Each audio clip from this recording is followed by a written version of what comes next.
Boxing Ego here. If you like this video, make sure you hit the like button and also subscribe to the channel and hit the bell icon on the top of your screen to get notified when the latest new content drops. What up, Fight World? It's your boy Ego and I'm back with some more boxing. Make sure you smash the like button, also subscribe to the channel for the latest and greatest in boxing. Shout out to On the Ropes Boxing Radio, link in the description in case you want to check out their podcast. And they had a special guest, the Iceman, John Scully. Now, a quick disclaimer, because I know how a lot of new age boxing fans work, this new generation. You guys seen the title. Some people off the title alone are going to hit the dislike button or leave a comment without even watching the video. I also know some people, just based on anytime there's a fighter who's there's some kind of criticism or a comment made about him, like let's say Manny Pacquiao or Gennady Golovkin, a fighter with radical fans, right? You always see these comments where the people try to discredit that person, like, oh, this guy doesn't know anything, Floyd Mayweather Sr., he's punch drunk, you know what I mean? So just because I can, let me tell you about John Scully. One, he's a boxing trainer. Two, before his life as a boxing trainer, he was a professional fighter and a fighter who fought people like Michael Nunn. He sparred with the great Roy Jones Jr., Vinny Pazienza, James Lights Out Tony. So he's well qualified. Now, opinions are opinions. That doesn't mean he knows everything or whatever, but I just have to give a disclaimer because I know some people in this new generation of boxing fans, they're not students of the game. They don't even know who Scully is, but they'll be like, oh, Scully doesn't know, he's just hating, they don't know, you know what I'm saying? So I just had to put it out there because I know how these fans work. I've been doing this long enough.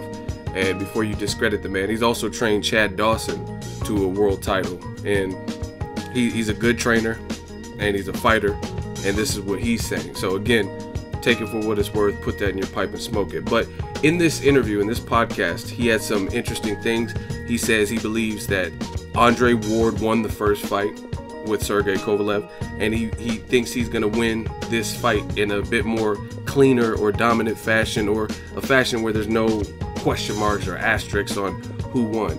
And the funny thing, I told y'all in January 2017, tell the truth,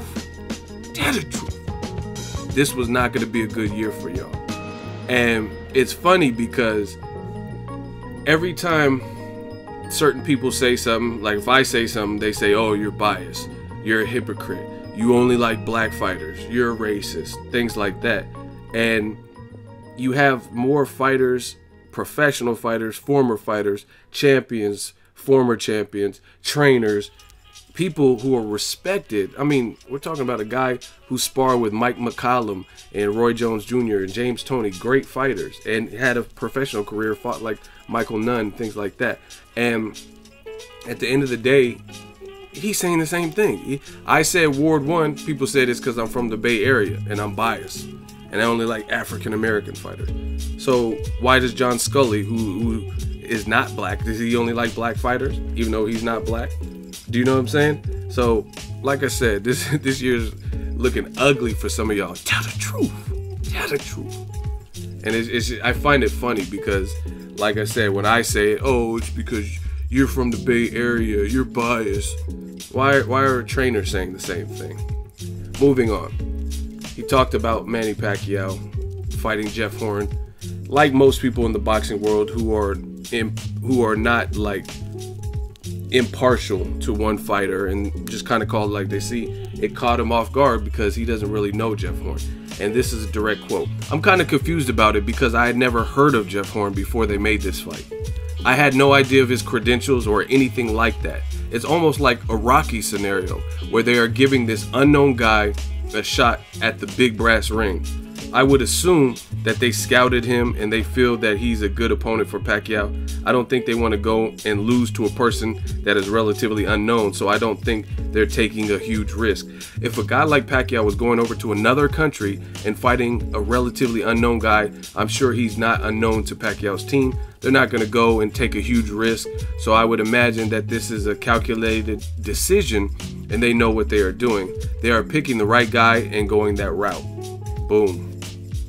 Great great summary, right?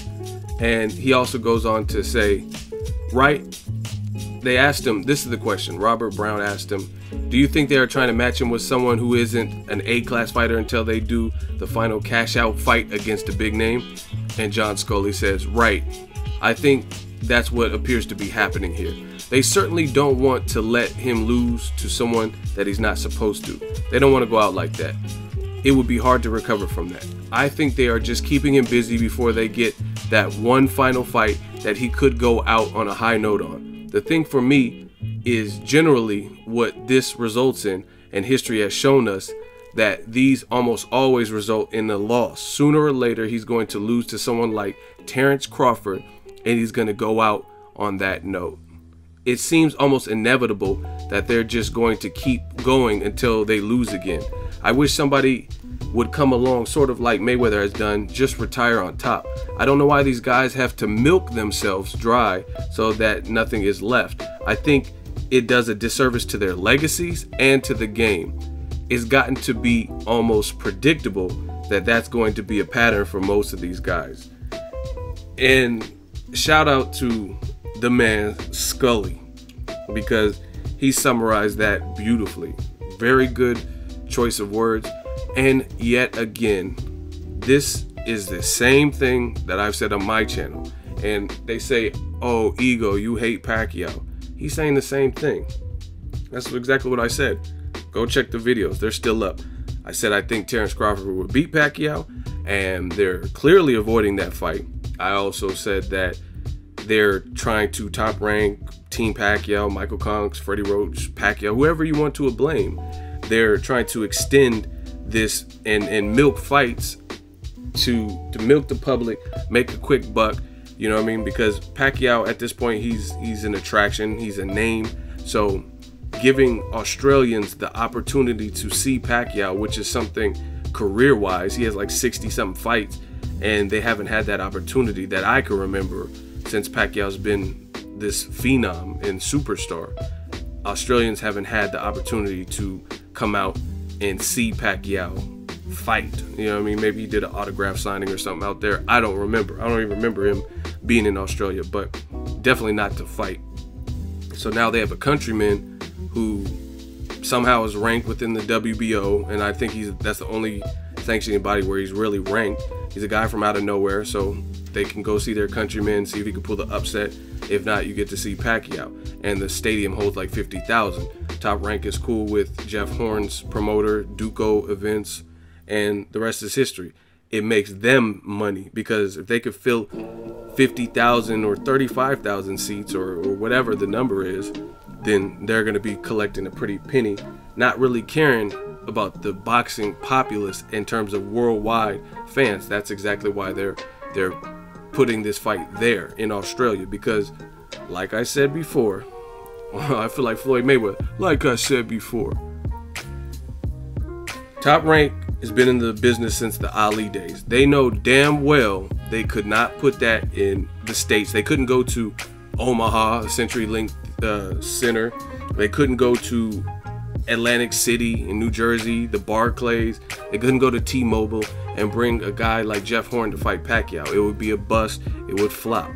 We all know that, and that's because, like John Scully is saying, like Ego is saying, like Troy King is saying, who is Jeff Horn? Nobody really knows him. I know I had a fan who's from Australia, literally, reached out to me and says, I watch boxing all the time. Here are my favorite fighters, X, Y, and Z. I've never even heard of this guy, Jeff Horn, until the Pacquiao fight. So again, I understand boxing is a business, but this is clearly a business decision for Manny Pacquiao. I don't like the fight.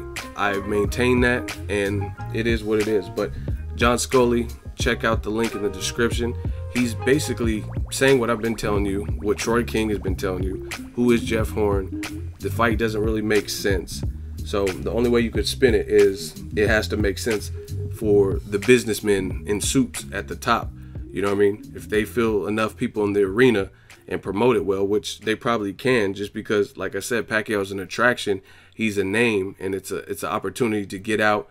I mean, and see someone you can't. That's like if David Copperfield or something came out to the Bay Area and had a show. I mean, I'll check it out just because oh, this is David Copperfield. Let's see what this magic show is like. You know what I mean? So as an Australian, you have a chance to see your hometown fighter fight a legend. You know what I mean? People might show up for it. I don't know. I don't know how. I know the UK fan, like the English British fans, are super loyal, but I don't really know much because and honestly, I think the Australian fans are pretty loyal too, because they act like Anthony Mundine is the truth, and I never really thought he was that nice. You know what I'm saying? But I heard he had a pretty good fan base and makes a pretty penny when he fights. You know what I mean? Things like that. But I think John Scully is dead on the mic, and it's good to see more and more people being honest, uncut, unfiltered with this. And it's easy to call what Pacquiao is doing.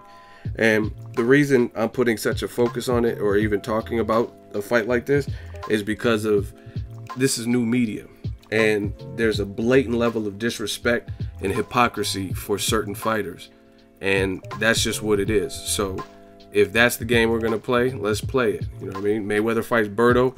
That was the worst fight. That was, you know what I'm saying? That was like the apocalypse and the end all be all of Mayweather's legacy. Jeff Horn is 10 times worse than Andre Berto. You know what I mean? In terms of a matchup. He's not as big of a star. He's not as known as Berto.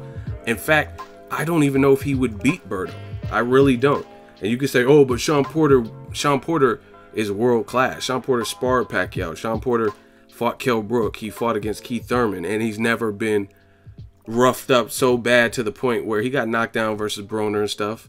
But he's been in there with those top names, and it's not like he was just getting trashed for 11 rounds in any of those fights. You know what I mean? He was never getting dogged totally, where it was super one-sided and not competitive. So you cannot gauge what Sean Porter is able to pull off with Andre Berto versus an unknown commodity like Jeff Horn. And I mean, it's just sad that Pacquiao's career has come to this. You know what I mean? Lucas Matisse, he's saying that we don't even know how he's going to look at welterweight, but he's saying he can't wait to fight Pacquiao. He would love to get his hands on Pacquiao. I mean, that's not the highest fight on my list too, because where's Lucas Matisse even been? He hasn't been nowhere, and he lost to Danny Garcia. He's getting knocked down twice by John Molina. Terence Crawford went, and I went to that fight, covered that fight live. Terence Crawford, John Molina's my dude, but Terence Crawford was dogging him in that fight, right? Lucas Matisse is getting knocked down twice before he was able to stop John Molina. So it's not the highest on my list, but I tell you what, I would rather see that, even though I haven't seen Lucas Matisse in a while, even though he's coming off of a loss, even though welterweight he's never fought out there, I would still rather see that than Jeff Horn, because I know at the very least, Lucas Matisse has power. He has a new trainer, and I just know what he's done versus great names, good names on his Zab Judah, Devin Alexander. When he fought Devin Alexander, was like a promising talent who beat Maidana. You know what I mean? He's been in there with those types of names. John Molina. He's been in there with Victor Postal. Win, lose, or draw. Danny Garcia, Zab Judah. He's been in there with those high caliber names, the Lamont Petersons. We can't say that with Jeff Horn. Who's Jeff Horn's Lamont Peterson? Who's his Victor Postal? Who's his Danny Garcia? Who's his Zab Judah? You know what I mean? Athletic southpaw with experience who fought Floyd Mayweather. Jeff Horn doesn't have no names like that. So to me, it's kind of a spit in the face to the real boxing fan. And like I said, the other thing that makes it worse is this happens to be probably the worst year for promoters to pull a stunt like this. Like even last year, Canelo was fighting Liam Smith and Amir Khan. It would be bad to have those fights this year. Like let's say he fought someone else last year and then he fought them this year. It wouldn't be good. At least he's fighting Chavez Jr., who most people would think is a live dog. Even if your favorite Canelo, the weight, the history of the two, the way Chavez is training, that should be a good fight. You know what I mean? No one is trying to see Canelo Liam Smith on Cinco de Mayo weekend. Just like people aren't really looking forward to Pacquiao versus Jeff Horn. But we'll see what Jeff Horn can produce. And you can't even be mad at people like myself or whoever who have doubts, because those doubts come from not seeing anything from Jeff Horn. Like, name 3 Jeff Horn fights you watched from top to bottom. I'll wait. Let me know what you guys think. Let me know if you agree with John Scully. Drop it in the comment section, link in the comment section, or link in the description. Make sure you share the video, like the video. As always, hate, comment, and subscribe. Till next video, is Ego signing off. So if you enjoyed this video and want more content like this on the channel, you can show your appreciation by going to the PayPal donate button or the YouTube support button, and you can donate any amount that you feel is equivalent to the value of this video. Much more to come. Thank you guys for your support. Boxing Ego, the future of boxing.